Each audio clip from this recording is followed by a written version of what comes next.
नहीं समझे? नहीं, मैं समझ गया मोदी सर। जी की बड़ाई सिर्फ टेलीविजन में होती है सर। इतने देर से आप नहीं है अखिलेश जी पैरोकारी करने के लिए टेलीविजन है। अखिलेश जी इतने देर से टेलीविजन पे आधारित है। राहुल जी विजन पे आधारित हैं। ठीक है, ठीक है, मैं आपको एलेबरेट करके समझा दिया।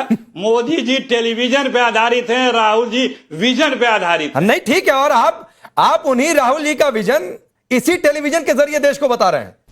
और सवाल पहला यही है कि कल संख्या बल को लेकर क्या स्थिति है सर जी? एक बड़ी बैठक, और बड़ी बैठक में डीएमके दूर है, आम आदमी पार्टी शायद आ रही, सीपीएम आ भी रही तो तेवर है।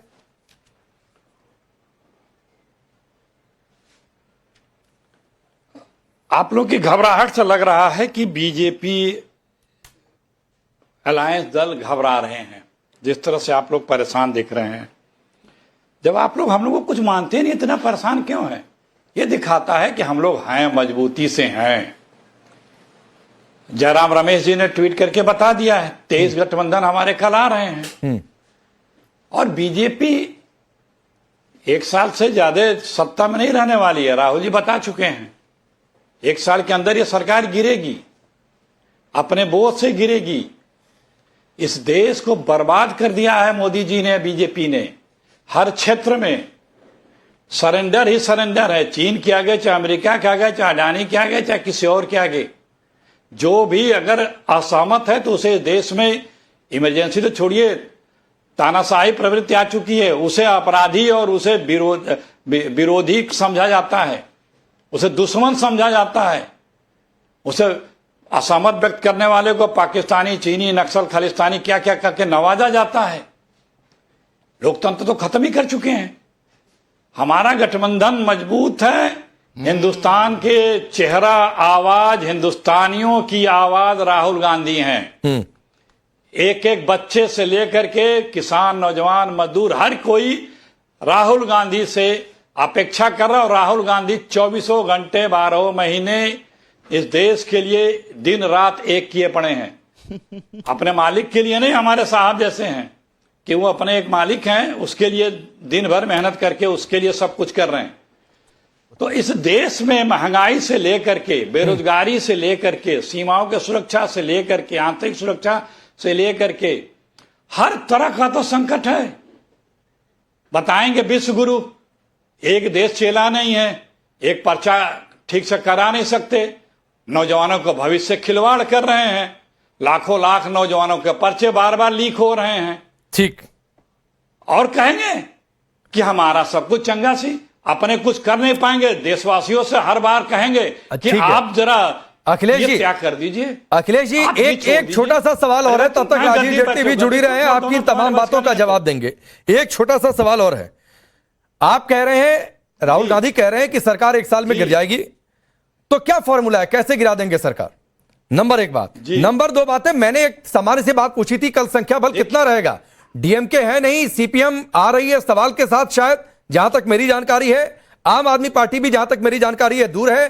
टीएमसी आएंगे, भविष्य में कितना रहेंगे? क्योंकि वहां भी खबर है कि 20 सांसद हो सकता है कि बहुत जल्दी वो अपना अलग गुट बना ले। कल शायद लोकसभा स्पीकर से भी मिले, बहुत सारी बातें चल रही हैं। देखिए, कल का इंतजार कर लीजिए। आपने जयराम रमेश जी का ट्वीट नहीं देखा क्या? देख लेना चाहिए था आपको। आप कई लोगों का बयान दिखा रहे हैं, उसमें उन्होंने बताया है कितने दलों ने आने की स्वीकृति प्रदान की है। और हमारे गठबंधन जो हमारा विपक्ष है, उसको पूरे समय 12 साल में तो कुचलने का प्रयास किया आदरणीय मोदी जी ने। लेकिन आज वही विपक्ष, वही राहुल गांधी इस देश की आवाज हैं, इस देश की उम्मीद हैं। इससे कोई नकार नहीं सकता है। पद भले मोदी जी के पास हो, लेकिन कद राहुल गांधी के पास है, वो होंगे पीएम। अच्छा, लेकिन इस हिंदुस्तान के दिलों में राहुल गांधी बसते हैं। अच्छा। और वही हिंदुस्तान के हर व्यक्ति की लड़ाई वही लड़ रहे हैं। उनको खामियाजा में भुगतना पड़ रहा है। 40 मुकदमे लगा रखे हैं, सस्ता समाप्त करने किया गया, क्या क्या नहीं उनके साथ किया गया। लेकिन इस देश के लिए दिन रात एक करके वो लड़ रहे हैं, खड़े हैं। ठीक है। और सही बात उठाते हैं। जितनी बातें 12 वर्षों में राहुल जी ने कही, फोरकास्ट की, सरकार से अनुरोध किया कि आइए हम लोग मिल बैठ करके बात करें, ये समस्या हमारे देश पे आने वाली है। मजाक उड़ाया पूरे सत्तारूढ़ दल ने, और वो समस्या आई और उससे निपट नहीं पाए मोदी जी। चाहे वो हमारी आंतरिक समस्या हो, चाहे बाह्य समस्या हो, चाहे आर्थिक समस्या हो, चाहे हमारा जितने भी प्रकार के विपदाएं देश में आई, कोरोना से लेकर नोटबंदी से लगा सारे चीजों पे पहले से ही बता दिया। ठीक। जानते हैं क्यों? हाँ। क्योंकि राहुल गांधी विजनरी नेता हैं। ठीक है सर, उनके पास विजन है। ठीक है। हमारे मोदी जी के पास सिर्फ आप जैसा एक टेलीविजन है। टेलीविजन वाला विजन नहीं रख सकता। अब अखिलेश जी, ये टेलीविजन तो आपके पास भी है। पिछले 5 मिनट से सर आपसे बातचीत कर रहा हूं, किसी और को बीच में आने भी नहीं दिया। तो ये टेलीविजन आपके पास भी है, आपकी भी बात लोगों तक पहुंच रही है, देश तक तो पहुंच ही रही है। अवसर दिया भाई आपने। तो आपके पास भी ये टेलीविजन है, तो ये कंप्लेन सर टेलीविजन पर बैठकर ना ही किया जाए, मेरी ये गुजारिश है। सूर्या मैथिल, ये ठीक बात है कि 23 राजनीतिक दल कल की मेरा मकसद आप नहीं समझे। नहीं, मैं समझ गया सर। मोदी जी की बड़ाई सिर्फ टेलीविजन में होती है सर। इतने देर से आप नहीं है अखिलेश जी, पैरोकारी करने के लिए टेलीविजन है। अखिलेश जी इतने देर से टेलीविजन पे आधारित है।